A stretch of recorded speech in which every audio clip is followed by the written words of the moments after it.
حمد و سنا و سپاس و ستایشی بێ پایان بۆ خۆی پەروەردگاری جیهان. درود و سلام لەسەر پێغەمبەری خۆشەویستمان صلی الله عليه وسلم، لەسەر ئەهل و بەیت و هەموو یاران و هەموو شوێنکەوتوانیان کاتێکە زمان.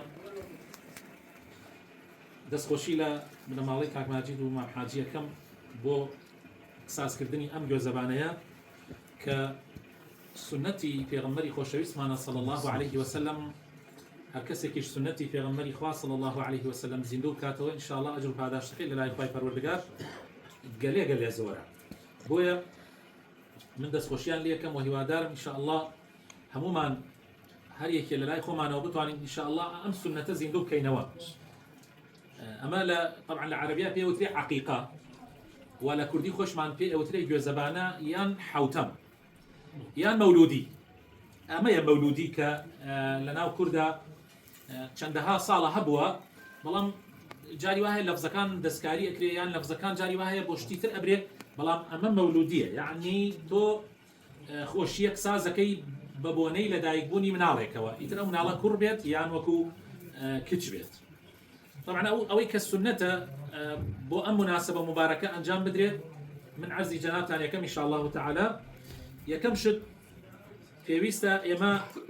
بۆ هەر نیعمەتێک کە خوای تەعالی پێمان ئەبەخشێ شکری خوای پەروەردگار بکەین. ئەوە زۆر گرنگە.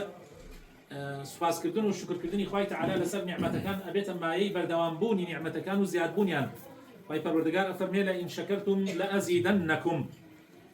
لئین شەکەرتم لەئەزیدەنەکم. ئەگەر ئێوە شکر بکەن بەتەئکید منیش بۆتانی زیاد دەکەم و بەرفراوان یەکەم و بەرەکەتی تێدەخەم بۆیان. هیچ نیعمەتێک ئەوە نەی نیعمەتی مناڵ گەورە نییە بەڕاستی. ئێمە جاری وا هەیە یعنی ئەبینین لە خۆمانە یان لە دەوروبەرەکەشمانە ئەبینین خەڵکانێکی مناڵیان نابێ، هەرچی ئەکەن مناڵیان نابێ، هەرچی ڕێگا ئەگرنە بەر مناڵیان نابێ. یعنی بۆ خۆی مناڵ نەبوون شتێکی زۆر ئاساییە. یعنی جاری وا هەیە خەڵکانێکی لە وڵاتانی تر ئەسڵەن هەر ژن نایەنێ کابرا، هەر خۆی ژن نایەنێ هەر شو ناکە، شتێکی ئاساییە. بەڵام لەناو ئەم کۆمەلگای ئێمە ئەگەر مناڵت نەبێ هەر لە خۆی هەست بە نوقسانیەکەی، هەست بە نوقسانیەکەی. برادێک ئەیوت ماوەیەک من مناڵم نەبووە، ئەوی باوەڕەکەی لە ڕوون نەئاهات بچمە ناو کۆمەلگا. ئیتر هەموو ئەم عالەمە پرسیارێکرد ئەو مناڵتان نەبوو، ئەیوت حتا ژنم هێنا سەریان بردم ئەو ژنت نەهێنا، کە ژنم هێنا ئەیان ئەو مناڵت نەبوو. وتی ئیتر داوامە کرد لە خوامت خوایە بەس مناڵێکمان ببێ، ئەگەر نوقسانیش ببێت دوای 2 ڕۆژ بمرێ حەبەس مناڵێکمان ببێ، لەبەرەوەی نەجاتمان بێ لە دەستەوە لە دەستی قسەی خەڵک. کەوابوو مناڵبوون نیعمەتێکی زۆر گەورەیە. ئێستا ڕێگای زۆر ئەگیرێتە بەر بۆ مناڵبوون. بۆ من ماڵێکە ناسم نزیکەی 10 ساڵێ مناڵیان نەبوو، ڕێگای ئەم بلوری و ئەو شتانەیان گرت سەبەر بۆ ئەوەی مناڵیان ببێ، مناڵ یعنی بە شێوەی کە ئێستا ئەکرێت. ئیتر دوای ئەوەی کە بە یەک جا سوپاس بۆ خوا 3 مناڵیان بوو، بەڵام دوانیان هەر ئۆتیزمە. یەکێکیانیش ئەویان کە ساغا ئەو ڕۆژە بینین بەڕاستی یعنی دەموچاوی مشەوەهە، دەموچاوی مشەوەهە. یعنی بەڕاستی خۆشەویستەکانم مناڵ نیعمەتێکی زۆر گەورەیە. ئەگەر خوای تەعالی بە ئاسانی مناڵ بە یەکێ ببەخشێ، حەقە زۆر شکری خوای پەروەردگاری لەسەر بکەن. بەس بەداخەوە زۆرێک لە گەنجان یعنی سەیرەکەی کاتێ زوو مناڵیان ئەبێ قەدری نازانن. سبحان الله، زۆر کەسم بینێ قەدری مناڵی نەزانیە. بۆیە ئینسانی بسڵمان، ئینسانی ئیمانداری ڕاستەقینە ئەبێ قەدری بزانێت بۆ بزانێ مە نیعمەتێکی زۆر گەورەیە و زۆر شکری خوای پەروەردگاری لەسەر بکە. ئیتر ئەو مناڵە کچ بێ یان کوڕ بێ. و طبعا بۆیە وتم کچ لە پێشات، چونکە خوای تەعالی لە قورئانی پیرۆزە کچی پێشی کوڕ خستووە. خوای تەعالی فەرمێ لە قورئانی پیرۆزە فەرمێ یەهەب لمن یەشاء ئیناثا ويهب لمن يشاء الذكور ويجعل من يشاء عقيما. خوای تەعالی فەرمێ هەندێک کەس خوای تەعالی بەویستی خۆی مناڵ کچیان پێدا و هەندێک کەسیش خوای تەعالی کوڕیان پێدا. هەر لە ڕوانگەی ئەم ئاەتەوە مامۆسایەکمان هەبوو زۆر جار ئەیوت هەر ماڵێ سەرەتاکەی ئەگەر بە کچ دەستی پێکاوە ماڵێکی پڕبەرەکەتە. سبحان الله. بۆیە یعنی حەقە ئینسان شکری خوای تەعالی بکە و وەکو بێباوەڕەکانی زمانی پێشی ئیسلام نەبێ. وإذا بشر أحدهم بالأنثى ظل وجهه مسودا وهو كظيم يتوارى من الخلق من سوء ما بشر به. أجر مش دايما علي كتشي في بدري دم شايف تيك أشي رنجي تيك أشي هنا خوشة خويا شالته ولا خلق وأزاني عيبية أجر تو كتش ببي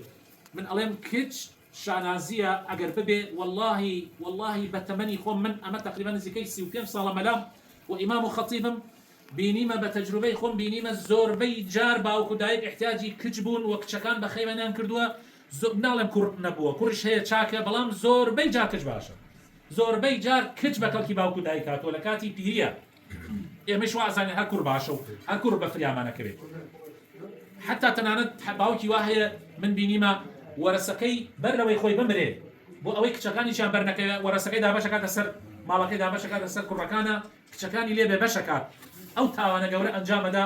لە خوایش ناترسێ و ئەزانێ کچ ئەڵێ بۆ زاوا بڕۆ بۆ ئەم پارە من ماندوو بووم بڕاتە دەستی زاوا بەڵام نازانێ کە بە هەمان شێوە کاتی ئەیدا بە کوڕەکەی کچی خەڵکەی بە لەولا کوڕی خەڵکەی بە بەڵام لەیلاوە کچی خەڵکەی بە فەرقی چییە خوای تەعالی ئەم دنیای وا خەڵق کردووەکەوە هەمومان سوود لە یەکتری وەربگریت ئیتر کچان بێ یان کوڕان بێ بۆیە من ئەڵێم ئینسانی ئیماندار نابێ بێتاقەت ببێ و ئەبێ دڵیشی خۆش بێ و ئەگەر یەکەم مناڵیش کچ بێ ئەبێ ئەوەنەی ترە دڵی خۆش بێ لەبەر ئەوەی بۆ پیرۆزی خوای تەعالی لە قورئانە ناوی کچەکەی پێشی کوڕەکە خستووە ئەم جایەکێکی تر لەو سنەتانەی کە یعنی ضرورە بکرێ ئەویش ناونانی مناڵە هەر ئێمە ئێستا لە ناوچەی سلێمانی خۆمان لە گەرمیانی لای ئێمە بەڕاستی هەر ئەڵێن گوێزەبانە بەڵام لێرە ئەڵێن ناونان ئەڵێ مامۆستا ناونان یەکمان هەیە ناونانی مناڵمان هەیە ئەوە لەوە وەرگیراوە کە تەسمیەی مناڵ ناونانی مناڵ ضرورە و ئیعلانکردنیشی لە ڕۆژی حەوتەمە ئەوەیش شتێکی چاکە و سنەتی پێغەمبەر صلی الله عليه وسلم بەڵام ئاگامان لە خۆمان بێ دائیمەن مناڵ هەوڵ بدەین ناوەکانی ناوێکی معقول بێ ئەگەر کوڕ بێ ناوێکی کوڕانەی معقول بێ ئەگەر کچیش بێ ناوێکی کچانەی معقول بێ بەڕاستی هەنێک کەسێ ناوی کوڕ ناوەکەی بە شێوەیە ناشرینەکە دوای ئەو کوڕەکە گەورە ئەبێ خۆی ئەڕوا ناوەکەی ئەگۆڕێ معاملاتی زۆر و ماندووبوونی زۆر بۆی ناوەکەی بگۆڕێ چونکە ناوەکەی شایستەی ناو کۆمەلگای نییە یا جاری وایە ناوی کچەکە ناوێکی زبر ئەنا بە کچەکەیەوە یعنی بەڕاستی کچ ئەسڵ وایە ناسکە هەر خوای تەعالی وا دروستی کردووە بنیەی هەیکەلی ئافرەت ناسکە و ئەبێ ناوەکەشی ناسک بێ و هەروەها کوڕیش عادەت وایە هەیکەلی زبرە بۆیە ئەبێ ناوەکەشی زبریەکی پێوە دیار بێت کوڕە و کچیش کچە بۆیە ئەبێت بکرێ حتا بکرێ ناوەکان جیاواز بێت ناوی ئەم بە شێوەیە بێ و ناوی ئەو بە شێوە ناویش تا کورد بێ باشترە لەبەرەوە بەڕێزان ناوەکان دائیمەن هەوڵ بدەین ناوی معقول و ناوی جوان و ناوی پڕمەعنا بێ بەیانی ئەو مناڵەشە دڵی بە ناوەکەی خۆی خۆشە بێ بەڕاستی دڵی پێ خۆشە بێ ناوەکە بەکەڵک بێ بۆ هەموو سەردەمێک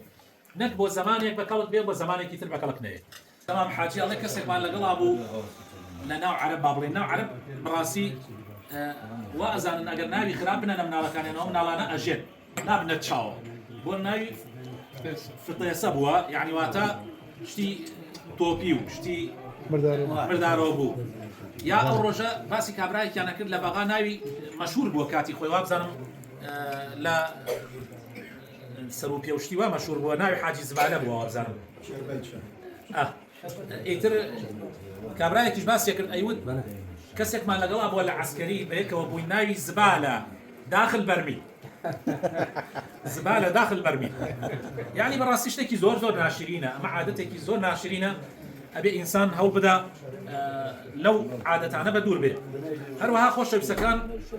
شتێکی تر لەو شتانەی کە زەرورە وەکو سونەتێک بمێنێ بانگدان بە گوێی مناڵە بانگدان بە گوێی مناڵە طبعاً بەڕێزان حەدیثێکی پێغەمبەرمان لەسەری هەیە و هینی سەحابەشمان لەسەری هەیە بەڵام هەندێک لە عولەما وتوانە حەدیثەکە ضعیفە بەڵام پێشینانی ئێمە هەر لە زمانی پێغەمبەر صلی الله عليه وسلم و هەندێک لە ئەصحابەکان و بەدواوە بۆ ئێستش بەردەوام ئەم بانگدانە هەر هەبووە بە گوێی مناڵە بۆیە ئەوە هەر وەک سنەتێکە و یعنی بمێنێتەوە باشە ئەو سنەتە بانگدانەکە بە گوێی ڕاستیا بێ ئەگەر قامەتیش بکرێ بە گوێی چەپیا هەر خراپ نییە هەروەها خۆشەویستەکان شتێکی تر لەو شتانەی کە سنەتە بکرێ ئەوەیە کە شیرینیەک ئەگەر خورما بێت یان هەنگوێن بێنە هەر شتێک بێت لە کاتێکا کە مناڵەکە لە دایکە بێ بدرێ بە بساوێ بە مەڵاشووی مناڵەکە ئەوە زۆر گرنگە بۆ ئەوەی ئەو مناڵە بپارێزرێ لە زەردووی و ئەو شتانە و ئیتر لەوانەیە حکمەتی تریشی هەبێت تا ئێستا علم کەشفی نەکردبێت لە زەمان پێغەمبەرا کراوە صلی الله عليه وسلم هەروەها سنەتە کوڕ قژی یعنی سەری بتاشی و بە قەدەری سەنگی مووی قژەکەی زیو ببەخشرێ یعنی سەنگەکەی چەنە زیوی پێ بکڕی یعنیان قەدەری بکەی بە زیوەکە بزان بای چەندێکە و ئەوەنە ببەخشی لە پێناوی خوایە زیو طبعاً سنەتە ئەگەر ئەگەر کەسێکیش هەیبوو زیاتر ئاڵتوریشی کرد خۆەوە شتێکی چاکە لەوانێ مسقاڵی کەمتر بکە ینی احتمالێت چەند غەرام لەبێ و هەروەها پیرۆزباییکردن ئەوی شەر لە سنەتی پێغەمبەر صلی الله عليه وسلم کەسێک ئەگەر مناڵی بوو خەڵکی پیرۆزبایی لێ بکەن و لە سنەتی پێغەمبەر دوعایەکی تایبەتی نییە بەڵام تو هەر دوعایەک بە چاکێ زانی ئەتوانی بیکەی بڵێ یا ڕەبی خوای تەعالی پیرۆزی کانێتان یا ڕەبی بە نازی دایک و باوکەوە گەورە ببێ یا ڕەبی ئەم مناڵە ساڵحان بێ یعنی هەر دوعایەک کە بیکەی هەر دروستە و ئاساییە هەروەها یەکێکی تر لەو شتانەی کە سنەتە ئەمەیە کە ئێستا ماڵی کاک ماجید کردویانە ئەویش ئەوەیە کە حیوانێکی بۆ سەر ببڕی ئیتر حیوانێک بێ بۆ کچ و هەروەها حیوانێکیش بۆ کوڕ هەر ئەبێ یان دوان بێ بۆ کوڕ هەر ئەبێ تر لە سنەتە بە هەردوو شێوەکەی هاتووە گرنگ ئەوەیە خوێنێ بڕێژرێ خوێنەکەش ئەگەر حیوانی یعنی کاوڕ بێ باشە یان وەکو ئەگەر هەر حیوانێکی تریش بێت دروستە ئەوانەی وا ئەکرێت بە قوربانی هەر حیوانێکە ئەکرێ بە قوربانی چی کاتێک ئەو گوێزەبانەیە بکرێ یعنی ئەو حیوانە سەر ببڕێ لە ڕۆژی حەوتەمە یان لە ڕۆژی چواردەیەمە یان لە ڕۆژی 21ەمە یان هەر ڕۆژێکی تر ئەگەر لەو سێ ڕۆژە نەکرا لە هەر ڕۆژێکی ترا ببێ هەر ئەتوانی بیکەی ئەمانەی کە عەرزتانم کرد هەندێک لەو سنەتانن کە پێویستە ئینسان هەوڵ بدا ئەم سنەتەی پێغەمبەری خوا صلی الله عليه وسلم لەناو خەڵکە زیندوی بکاتەوە بابەتێکی ترەیە کە حەزم کرد عەرزتانی بکەم ئەویش بابەتی ئیسرافە خۆشەویستەکان لەگەڵ ئەم پیاوە بەڕێزەیە باسی ئەومان کرد کە ئیسراف لە وڵاتی ئێمە چەند زۆرە و لە هەموو ڕۆژهەڵاتی ناوڕاست یعنی بەڕاستی ئیسرافێکی زۆر هەیە لە دروستکردنی خواردنە و هەروەها لە خواردنەکە خۆیشی کە ئەیخۆین و لە خواردنەوەیە و لە ئیسراف لە ئاوە لە کارەبایە تەنانەت لە جلوبەرگە لە زۆربەی شتەکانی ژیانمانە ئێمە ئیسرافەکە تەنانەت لە دروستکردنی خانووشە لە زۆربەی شتەکانمانە ئێمە ئیسرافێکی زیاد لە حەدەکەین کە ئەوەیش خوای تعالی لە قورئانی پیرۆزە ئەفەرمێ إن الله لا يحب المسرفين خوای تعالی خۆشی بە زیادە ڕەوانە نایەتەوە بەڕاستی بۆیە ئینسان تا بۆی بکرێت ئیسراف نەکات بۆ نمونەی هەندێک لە ئیسرافەکان کە عەرزتانی بکەم ئەوەیە کە خواردنێکی زۆر دروست ئەکرێ جاری وا هەیە ئەو خواردنە زۆری فڕەدرێ ئەم پیاوە بەڕازە باسی ئەوەی کرد ئەیوت من بینیمە لە دەرەوە لە ئەڵمانیا بینیمە کاتێک کابرا دانیشتووە لە مەطعەمێکە لە چێشتخانەیەکە چێشتی خواردووە دانە برنجێکی بە فیڕۆ نەداوە ئەو ئێسقانە هەموو گۆشتەکەی لێ کردوێتەوە هەموو گۆشتەکەی لێ کردوێتەوە خواردوێتی طبعا ئەوە دوو سێ سنەت لە یەک کاتە تەطبیقە بێ یەک کە پێغەمبەری خوا صلی الله عليه وسلم پێی خۆش نەبوو هیچ بمێنێتەوە دوو ئینسان لەسەر خۆی نانەخوا ئەگەر وا بکە بەڵام لای ئێمە ئەگەر زوو نان نەخۆی فریای خۆت ناکەی بە تایبەتی ناو جەماعەتە جاری وا هەبوو ئیحراجە بی لە سنەتی پێغەمبەری خۆمان ئەوەیە کە ئینسان ئیسراف نەکا بەڕاستی ئێستا لە هەندێک شوێن بەلەم دائنن برنجەکە خەنە سەر بەلەمێک تۆ بە قەدەری خۆت تیلێ دەرەکەی یعنی بەڕاستی ئەو فکرەیەکی چاکە فکرەیەکی چاکە خۆزگایە بۆ شلەکەش هەر ئاوانێ تۆ بە قەدەری خۆت دەرکەی ئەوەنەی کە ئەیخۆیت ئەوەنەی کە ئەیخۆی نەوەک تۆزێکی لێ بخۆیت و باقیەکەی فڕە بدرێ زۆری فڕێ ئەدرێ زۆری فڕێ ئەدرێ و هەروەها ئیسرافکردن خۆشەویستەکانم لە ئاو یعنی زۆرێک لە ئێمە ئەم پیاوە بەڕێزەواسی ئەوەی کردی مدراوسێکمان هەیە بۆ نمونە یعنی هەر ئاو یعنی تەوافەی نەبەستەوە ئاوەکەی بەکتر ئاوە لەو کاتەوە دێ حتا و کاتێکەوە ئاوەکە بڕێ ئەو ئاوە بەسەرمانە ڕێیە کاتێک طبعا منش خۆشم هەر حاڵەتی وان بینیوە ئیسرافکردن لە ئاوە حتا لە سەرفکردنی ئاوە حتا لە بەکارهێنانی ئاوە مناڵێکمان ئەچێتە حەمامەوە یەک دانە سەعاتی پێ ئەچێت لە حەمامە چییە ئەی بۆ فێری نەکەین کە چووە حەمامەوە پێی ئەوەی کە پێویستە ئەنجامی بدە من هەرگیز خۆم بۆ خۆم وەکو شەخسی خۆم یعنی نەمێڵاوە ئەو پەڕی تا دەدەکە بڕە چییە خۆ تۆ چییە ئەوە لە ئاویش سەرف بکە کە پێویستە پێغەمبەری خوا صلی الله عليه وسلم فێرمانەکە چوار گوێل ئاو بۆ خۆشوردن و ئەوە یەک گوێلی ئاوی ئەوەش بۆ دەستنوێژ ئێبڕە سەیری مزگەوتەکانی خۆمان بکە ئەو بۆ ڕێ ئەکاتەوە هەتا وەکو دەستنوێژەکە ئەگرێ لەوانەیە چەند تەنەکەی ئاو سەرف ببێ ئەتوانم بڵێم لەوانەیە 50 لیتر ئاو سەرف بکە لە یەک دەستنوێژە ئەمە هەمووی ئیسرافە هەمووی خوا پێی خۆش نییە پێغەمبەری خوا صلی الله عليه وسلم فەرمێ ئەگەر ئێوە لەسەر بەحرێکی ئاویش بن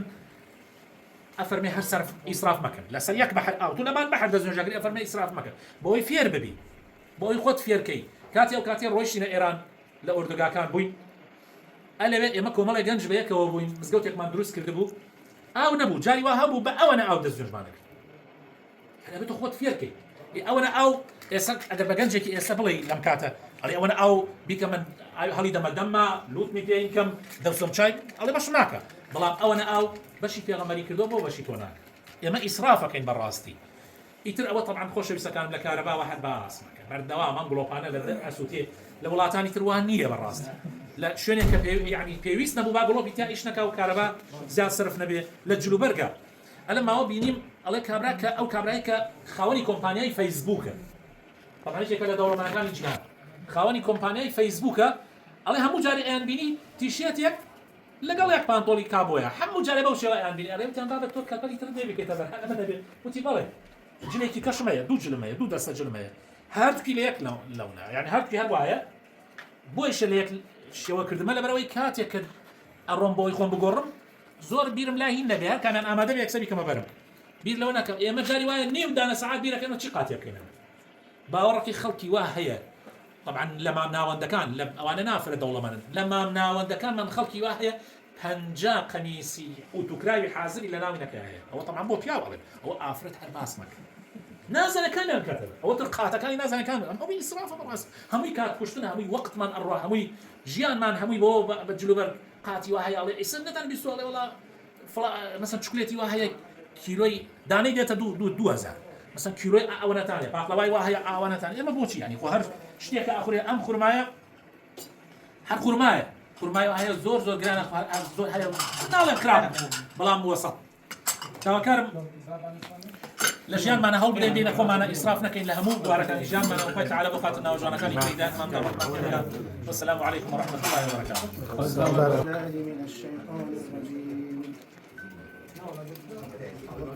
الله لا إله إلا هو الحي القيوم لا تأخذه سنة ولا نوم له ما في السماوات وما في الأرض من ذا الذي يشفع عنده إلا بإذنه يعلم ما بين أيديهم وما خلفهم ولا يحيطون بشيء من علمه إلا بما شاء وسع كرسيه السماوات والأرض ولا يؤوده حفظهما وهو العلي العظيم أعوذ بالله من الشيطان الرجيم بسم الله الرحمن الرحيم قل هو الله أحد الله الصمد لم يلد ولم يولد ولم يكن له كفوا أحد بسم الله الرحمن الرحيم قل أعوذ برب الفلق من شر ما خلق ومن شر غاسق إذا وقب ومن شر النفاثات في العقد ومن شر حاسد إذا حسد بسم الله الرحمن الرحيم قل أعوذ برب الناس ملك الناس إله الناس من شر الوسواس الخناس الذي يوسوس في صدور الناس من الجنة والناس. الله أكبر الله أكبر الله أكبر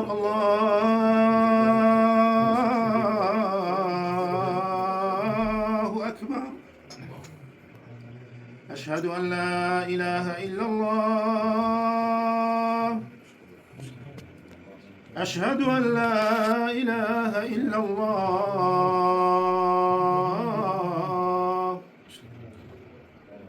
أشهد أن محمدًا رسول الله أشهد أن محمدًا رسول الله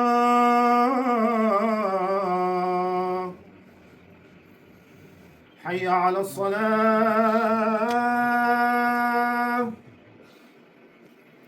حي على الصلاة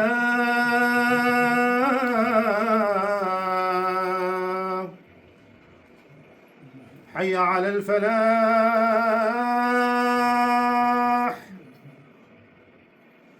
حي على الفلاح.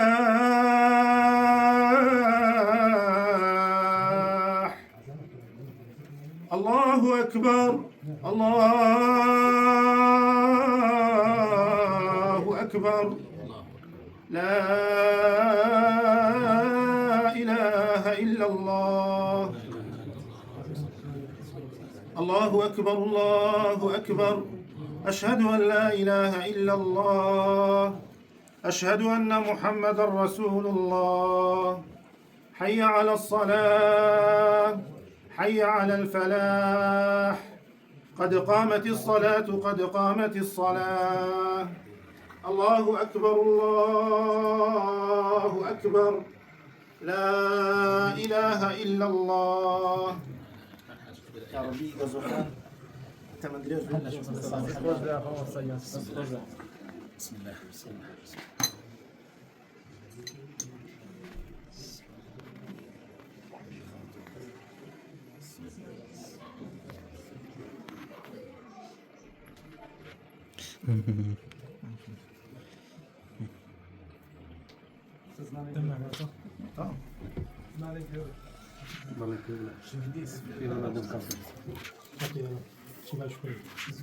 ئەو ناوماننا گەزۆخان